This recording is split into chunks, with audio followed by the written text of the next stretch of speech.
Good stuff. All right, let's talk about first-time home buyers. Okay, so super important. Yeah, super important. And it's kind of like when somebody first falls in love for the first time when they're a kid, right? It's that butterflies. That first love, right? The eyes are wide open and all of that.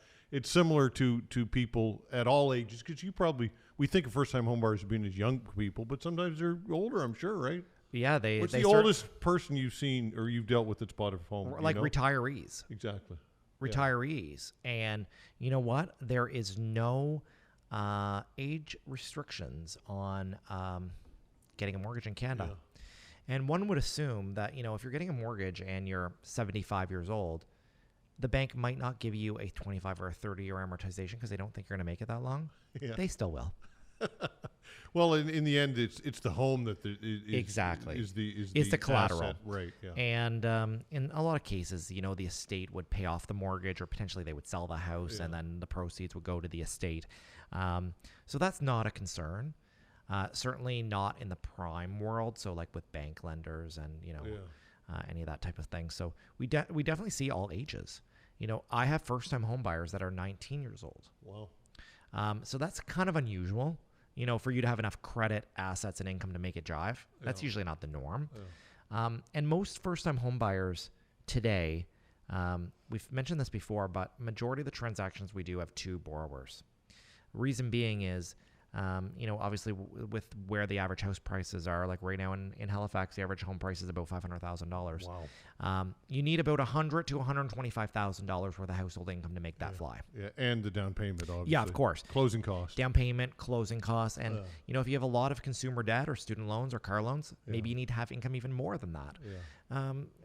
So I think for first-time home buyers, there's not a lot of them that typically make six figures. Now, obviously, incomes are continuing to go up, Todd. Yeah. That's reality. Yeah. But just imagine if you can get two borrowers that are making $50,000 each, or two borrowers that are making $60,000 each. Makes a difference. It certainly makes a huge difference, and you can buy the average home. Yeah. The average. So, all right. So, I'm sure that you get people coming in all the time, and they want to get pre-approved, and they say, well, we want this, and we want that, and we want the 5-bedroom and the garage and all of that stuff. And you probably have to say, we need to have a conversation about and I'm like, thank goodness I'm not a realtor, because it's a tough time to be a realtor right now. Let me tell you right now. Yeah. I have friends that are realtors. You know realtors. Yeah, we do business with realtors every day. Yeah. It is a tough time. Why do you say it's a tough time to be a realtor? There's not a lot of inventory in Halifax. Yeah. And, if you don't have listings, you're dealing with the buyers. And on a lot of these listings, they're getting multiple offers. So potentially, if you're a realtor representing these buyers, they could be making several offers before they even get one that's accepted. Yeah. So you have to work really hard to make that happen. And I think the expectations sometimes for first-time homebuyers are really too high. Why do you think that is? Because they just don't have the experience, or what? I think that the instant gratification culture has impacted that. I think that the first-time homebuyers these days don't want an average home. They want their forever home. Even though it's probably not going to be their forever home, but they want the big brand new construction. They don't want the $500,000 like average home. Mm-hmm. They don't want the $300,000 or the $200,000 starter home. Yeah. They want that like dream home.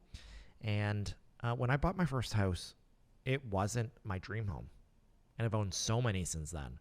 But I've made money on some, and I've lost money on others. And I've made some good decisions, and I've made bad decisions, just like everybody does in life. Whether that's real estate or whether that's love, I mean, it happens to all of us. Yeah.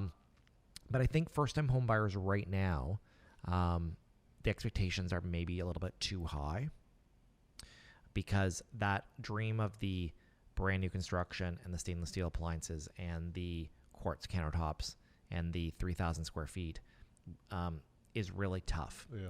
Because to get those type of homes, they're probably not $500,000. Yeah. They're probably more. And, as the home prices go up, the expectation, I think, needs to be reset a little bit. And there's nothing wrong with a first-time home buyer going into a rundown, semi-detached. Yeah. starter home. What about location?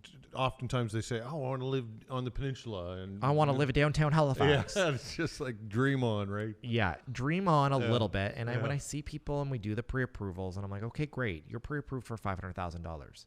You're probably not buying a single-family detached home in the south end of Halifax. Yeah. That is not happening. No. But I think that sometimes the focus is so much on, okay, I need to get the pre-approval before I even know what's available kind of in the marketplace. So I think there's a little bit of expectation setting. I think you need to have an idea of what you want and what that's going to cost you. And when we do the pre-approval, we need to see, does that meet, is there a medium point here where the price that we're able to get you approved for in terms of a mortgage amount, does that meet your expectations on the inventory that is available? And as you know, real estate, when it's selling these days, at least in our market here in Halifax, is selling for above the asking price, and sometimes significantly above the asking price, to the tune of $100,000 plus. Yeah. So you need to have as much budget to work with as is possible. Do you find that first-time homebuyers often have parents involved? And again, obviously the demographics vary, but I think largely they'd be younger people. So do you find that oftentimes they have people guiding them, or are they on their own a lot? Or I don't know so much if they have, parents guiding them. I think that there is a lot of family support in terms of gifted down payments. We see a lot of those. Yeah. For first-time home buyers, I'll go out on a limb and say more than 50% have a gift.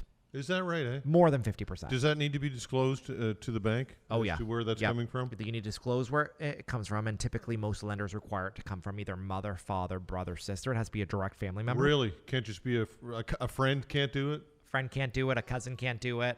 Wow. Too far detached. Yeah. So Why is that? Why would the bank care about that? Money laundering, beneficial owners, tracking of funds, proceeds of crime. Well, a cousin or something like that. How do we know it's their cousin? I could be your cousin. Well, how do you know it's the father or the? I mean, we don't know. But usually if the last name is the same, and sometimes there's some additional verification that we need to do. Yeah. So depending on the size of the gift and obviously the lender, sometimes gifted down payments, we have to prove if the gifter has the funds. Yeah. So there's some due diligence on those funds to make sure that they've had the funds for a certain period of time and that they actually have them. I think that there's a lot of family that will support first-time home buyers, and I think that's really great. And I'll tell you why I think it's so important, Todd. So, if our listeners are parents, or if our listeners are kids that have parents that can support them, and some would be, give your kids a gift. Honestly, I would rather see your kids maybe get into the housing market now before the prices continue to go up, because I believe they're going to continue going up. I do not think that we're going to have a crash. I do not think that the inventory situation is going to fix itself in Halifax for 20 years. So if you want them to get into the market, now is a great time. Yes, we have seen a bump, obviously, in the prices, but I think it's renormalized a little bit now. Yeah. So now is a great time. And those parents who are giving their kids a gift, if you are a homeowner, you have benefited by the increased value of your home, right? So the net worth as a family has already grown. I do have some parents who will come to see me. I'm actually dealing with some right now that are refinancing their home and taking the equity out and giving a gift to their kids. Yeah. And they're like, you know what? My kids cannot get into this housing market without a gift of $100,000. Yeah. They need this much money to be able to put down 20% and to be able to get into the market. And I'm seeing more and more of those six-figure gifts. Wow. They are becoming not so much the abnormal, more normal than ever.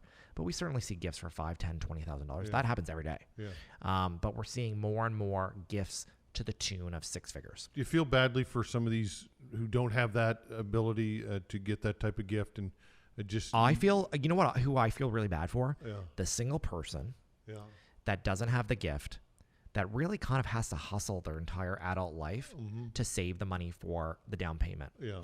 I think those type of people are usually doing a high ratio insured mortgage. So that means it's a minimum of 5% down on the first $500,000. And a lot of those people have an RRSP, and they started an RRSP when they were young. Yeah. They took good advice, Yeah. and maybe that was from their employer. Maybe their employer had a match program. Yeah. I know so many people that their employers have RRSP programs, but they don't take advantage of them. Yeah. Oh yeah, absolutely. Like run and jump and sign those forms and get that RRSP match Yeah. going. Yeah. So, if you're a listener and your employer does offer such a program, take advantage of it. As a first-time home buyer, you can take up to $35,000 out of your RRSP. As a first-time home buyer. Tax Yeah, free. tax-free. You pay no tax on that. Yeah, it's amazing. So we talked about this when we kicked the show off. We've got one more segment coming up, and it is the month of love, but sometimes love breaks down, and that's just the way it is. So we're going to not be a buzzkill, but in the next segment, we're going to talk about. And it's not a buzzkill. I think everybody going into these things should go into them with their eyes wide open, right? I think it's have the conversation up front, and we'll certainly talk about that. Yeah. And then we're also going to talk about what happens when there actually is the breakdown. And then how do you deal with that? And how do you kind of best protect yourself? And what kind of avenues do you have for help? All right, we'll get to that right here on City News 95.7 in Halifax, and we're in Ottawa as well. We'll be back.